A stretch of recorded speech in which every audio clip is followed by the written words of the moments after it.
Good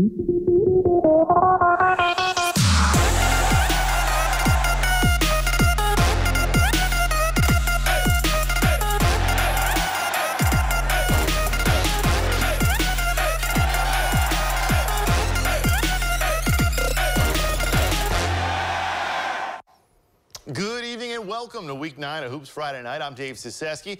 He's Tony Quach. Dylan Tyson will join us shortly. Tony, it's late in the season, which means we're at a critical point in the schedule where every win matters. That's right, Dave. There's a lot of important matchups tonight as teams jockey for the #1 spot in their respective conferences. So we'll start things off right here in Lima with the Toledo City League as Lima's senior Spartans welcome in to Toledo Rogers Rams. The Spartans and the Rams tied atop the TCL meet tonight at the Lima Gymnasium. First matchup since 2019 between the two. Lima Senior won that game 71-67. Tonight, they put their 5-2 home record on the test. Second quarter, Spartans up 12 when Javian Walton sends it to Caden Hampton with the touch pass to Sean Foster, who splashes the three. 25-10 home team. Under 2 in the quarter, Isaiah Wilson pushes it up the court and lays it in at the cup for the 2. Make it 31-16 Spartans. Spartans breaking the press again. This time, Deshad Greer with the pass down low to a wide-open Jagger Hutchins, who gets a layup, 33-16. Second half, more of the same. Hutchins drives and comes up short. However, Greer there to help out his teammate with the putback. Spartans up 18. And the Spartans would put this one on ice as Hampton drives and kicks it to Foster, who knocks down the corner triple. Spartans win 74-53 and stand alone in first. We kick off WBL action over at the Salina Fieldhouse. The Bulldogs hosting the Bath Wildcats. We're coming off for their first win of the season. History on the side of Salina in this one. Winners of 8 of the last 10 head-to-head. Picking up in the fourth, Logan Markley driving the lane. He gets the bucket and the foul. Bath trailing 49-28. Salina building on its lead, though. Braylon Gabus gets a contested look inside, puts it up, and gets it in. Bulldogs up by 20+. Call it deja vu. Gabus, again, with another inside look, pulls out the up and under move for the bucket. Salina builds on their lead 55-33, but Bath continuing to battle. Dagan Hawkins kicks it out to Jackson Foster, and the junior cans the open triple. Bath trailing by 20, however, but Salina not letting up. How about Lennon Cisco buries the 3 from way downtown. The senior having fun tonight as Salina improves to 4-1 in the WBL. They win over Bath 64-47. Shifting our attention over to Putnam County, Ottawa Glandorf welcomes in Van Wert. The Titans have won 12 of the last 13 meetings against the Cougars, and they're looking to stay undefeated in WBL play. We start off in the first. Van Wert leads by 2. Keen Welch pulls up and hits a jumper. Cougars go up by 4. The OG would go on a 9-0 run. Better make it 12-0. After this 3-ball by Alex Wagner, Titans go up 14-6. OG continues to tack on more in the second. It's great Tomasis knocking down the long 2. And the home team now leads 20-13. Van Wert now trails by 6. Caden Schaefer buries the triple try, and the Cougars pull within 3. But the Titans would pull away in the second half. And in the fourth quarter, all eyes are on Colin White as he chases history. The Ohio State commit works around the defense and hits the J. And with that basket, White becomes an all-time leading scorer in OG history and Putnam County history as he surpasses former Titan Tim Politz.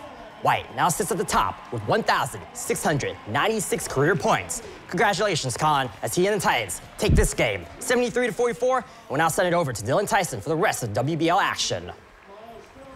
Thanks, Tony. Well, we saved the best game for last in the WBL tonight. Shawnee, tied for first and unbeaten in conference, takes on third place St. Mary's. And the Rough Riders won conference loss to that other first place team we just talked about, OG. But since then, they've rode back-to-back wins, needing another one tonight to stay in the title race. That's why this is our Hoops Friday Night Spotlight Game. This Hoops Friday Night Spotlight Game is presented by Midwest Electric Incorporated. Well, Shawnee, on the other hand, just had their 4-game win streak snapped Tuesday, needing a bounce back to keep pace, but they've lost their last 2 meetings with the Riders. But this time, St. Mary's has to battle back a double-digit halftime deficit, but as Alex Haney lost the stripped ball down to Evan Angsman, the senior brings it back within 8, 42-34. But Shawnee with him step for step, full court play. Nick Pachon sends the board to Beckett Berkey, who finds his freshman brother Trevick in the corner for 3 to put the Indians up by 10. But moments later, St. Mary's, Noah but Payne going downhill toward the hoop. This one's called a shooting foul, so Payne makes it a 3-point play for the Riders, trailing 48-41 at the end of the third. But 7 points is as close as they get. In the fourth quarter, Tate Bender gets rid of it, beats his man, and takes the down low pass himself off glass for a pretty bucket. Very next possession, Beckett Berkey gets back his own inbound pass for a triple. Shawnee opens the third quarter on a 9-0 run to stay unbeaten in the WBL, 69-57, effectively knocking St. Mary's out of the race. The other scores from the WBL tonight, Elida bouncing back from back-to-back heartbreakers with a 56-47 win, their 10th of the season, and first over Defiance since 2018, while in Hardin County, Wapakoneta reverses their 2-game skid, beating Kenton for the third straight year, 56-28. Making our way back to Putnam County, Ottoville and Fort Jennings collide at the Fort. The Big Green boasts an 11-game winning streak against the Musketeers. In the first quarter, Keenan Schnipke has the ball, and the senior has an open path to the rack. The Big Green strikes first. They lead 2-0. Moments later, Owen Cavillage gets the pass, and he spots up for 3. He'll tickle the twine as the home team goes up by 1. Next possession for Fort Jennings. Bryce Gasser takes the cross-court pass. He goes baseline and gets the bucket to fall. Fort Jennings now leads by 3. It's still a one-possession game. As Schnipke is at it again, he turns and sends it through the 10. Ottoville now trails by 1. To the second, off the turnover, Jace Langhouse pokes the ball away. He'll get the pass from Garrett Trentman, and the senior gets the hoop and the harm. Ottoville wins in a thriller in overtime, 62-57.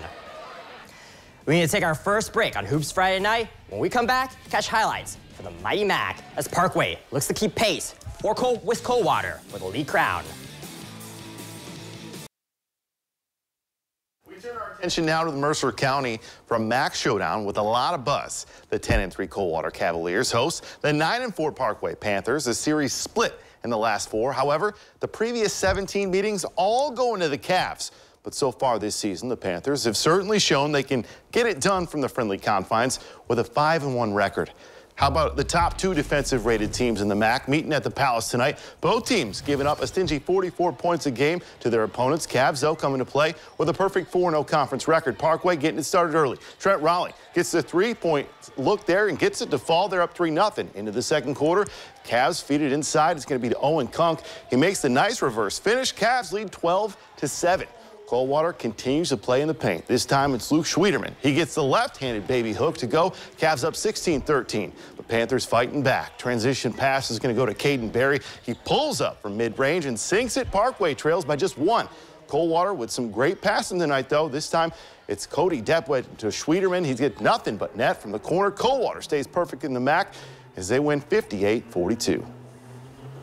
We'll go up north in the MAC for the other first-place team. St. John's kept a firm hold on their spot with Tuesday's win over Parkway, but now another challenge against the Versailles team they've only beaten twice in 8 years. In the third quarter, Blue Jays trailing 30-25, but Aaron Munter gets the board and puts it back in, the senior cutting the deficit down to 3. A few plays later, Versailles answers, though. A.J. Griesdorn drives, pulls up, and gets the runner to fall, back up by 5. Next time down, Drake Arns creates a little space, then a hard stop to connect on the mid-range J.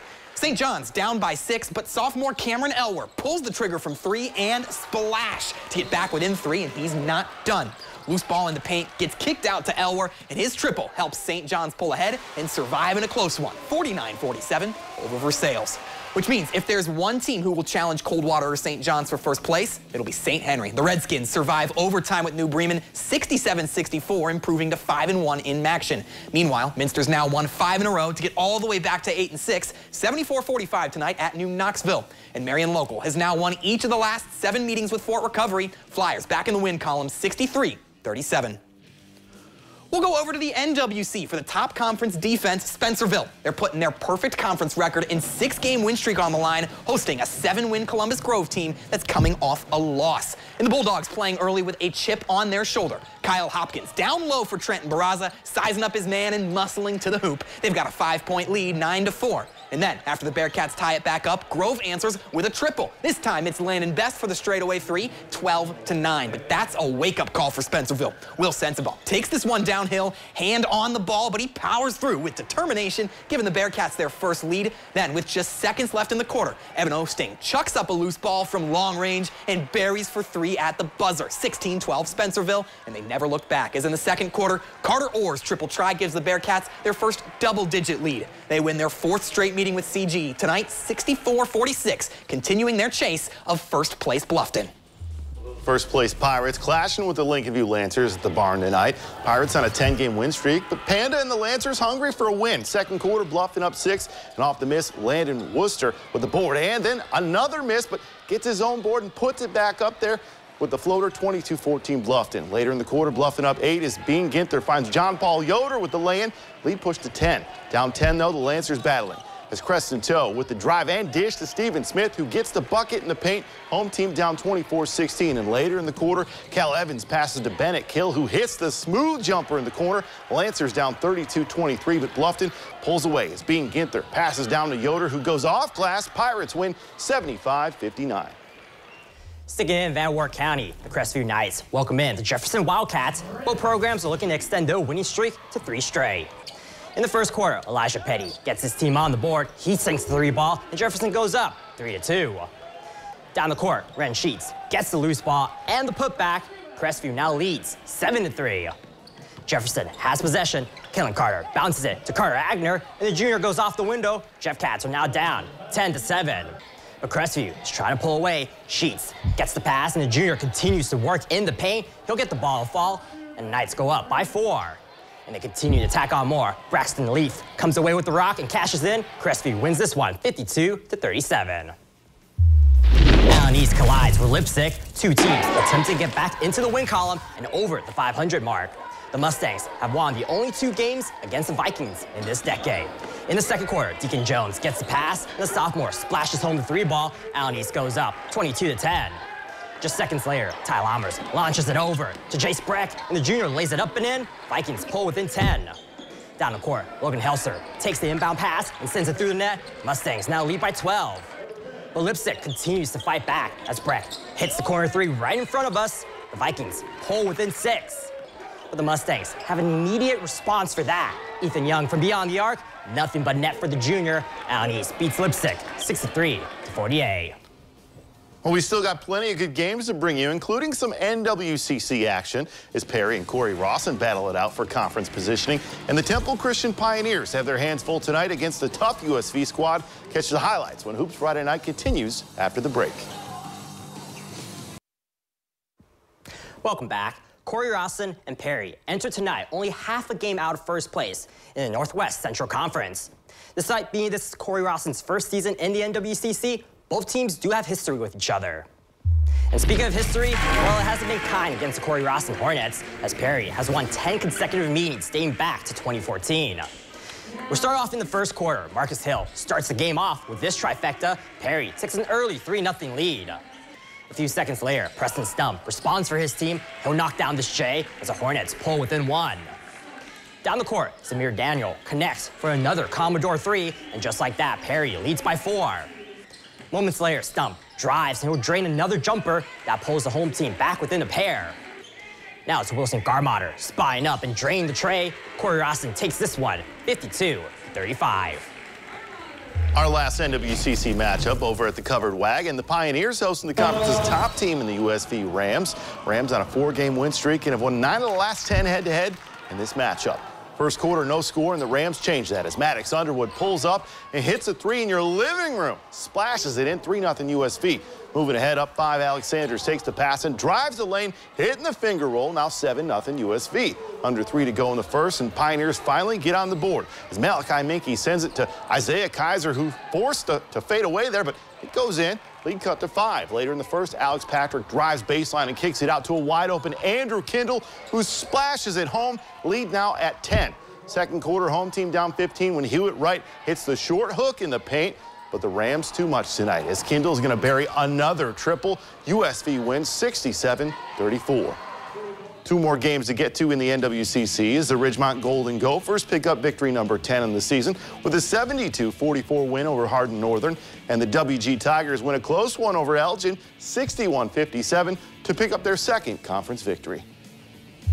Let's drop in now on the Blanchard Valley Conference. Third place Arlington still well in contention for a share of the title, winning 4 of their last 5. They've also won 9 of the last 10 meetings against these Riverdale Falcons. We'll drop in for the first quarter. Riverdale's Grant Inbody goes over the top to Jack Dussault. Falcons get on the board for their first lead, but it won't last because the Red Devils have Aiden Cavaney on the post. He's assertive, 5-2 Arlington. Riverdale still trailing by 3 when Inbody puts back his offensive board to get the Falcons back within 1, working toward the eventual lead. Arlington down 1 when Calvin Willow makes the long haul to Brady Griggs, who goes way up and lays it in. 11-10 Red Devils. And closing out the quarter, Griggs' pass is botched, but it works out in the Red Devils' favor because Cavaney can do it from downtown too. Arlington erupts for a 62-30 win. Across the conference, Pandora Gilboa dropped back-to-back contests after a 12-0 start, but tonight they're back on course, 58-33 over Elmwood, while Van Buren continues their magical turnaround after a 1-8 start. They've won 6 in a row. This one, 66-18 over Van Loo. And finally, in a battle of teams looking for their first conference wins, Arcadia snaps a 5-game skid with their first win over Macomb since 2020, 58-43. And how about a first-place showdown in the Green Meadows Conference? 13-1 Antwerp, 11-2 Wayne Trace, a series that's favored the Raiders the last 3 years. This time, both teams perfect in conference play, but that changes tonight. Second quarter, Antwerp playing from 6 points back, but Reed Lickley won't be stopped on his way to the hoop to make it a 16-12 deficit. And although the Raiders respond just seconds later, Lickley goes down low to Carson Altimus, who gets the lay-in to go through contact, 3-point play as Antwerp down by 3. But late in the quarter, Wayne Trace wants to keep the Archers at arm's length. Kyle Stoller knocks down the mid-range J. It's 27-22. Stoller led the Raiders with 13 tonight. To the third quarter, Wayne Trace pulling away. The scrum on the floor leaves Caden Sin wide open for a triple, make it a 9-point lead en route to a 53-49 home win for the Raiders. Rest of the scores in the Green Meadows Conference. Paulding stays above 500 with their second win, 46-32 over Hicksville. Tenora joins Paulding in third place, 55-54 against Ayersville. And Edgerton has their first conference win, 49-44 over Fairview. Will Cordonier and 12-1 Findlay on the road tonight against a hot Perrysburg team. The senior averaging 18 points a game thus far. Late first quarter, game tied. Javante Hill on the wing takes off, lays it in. Trojans up 2. Move to the second quarter. Cordonier pump fakes and going to drive the lane for Findlay, leading by 8 as well. And later in the third quarter, more of Findlay trying to pull away. Luke Wyrock finds Hill on the backdoor cut. Trojans up 6. Going to the fourth quarter. In the fourth, Ryan Montgomery in the corner. He's going to connect from beyond the arc. It's a 1-point game, but in the end, the Trojans fall 40-37, and there's now a 3-way tie atop the Buckeye division. Some more scores to get to in the scale. Botkins continues to roll as they win 63-27 for their 13th victory on the season. The Anna Rockets win 63-23, and the Tigers of Jackson Center with the 48-20 win over Fort Loramie. Here's the rest of the scores from around the area. Patrick Henry wins big on the road over Bryan. 51-31 is the final there. Meanwhile, Indian Lake defeated Northwestern 69-48. And finally, Bellefontaine takes down Tecumseh 71-49. And that's how we wrap up Week 9 of Hoops Friday night. Thank you to everyone that helps put together the show and gets it on the air. And thank you to you, the viewer, for tuning in. And be sure to tune in tomorrow. We'll bring you plenty of action from the wrestling mats as Day 2 of the Thunderbird Invitational gets underway. And also on the hardwood, featuring our top local boys and girls basketball programs. Thank you again for tuning in, and have a great night, everyone.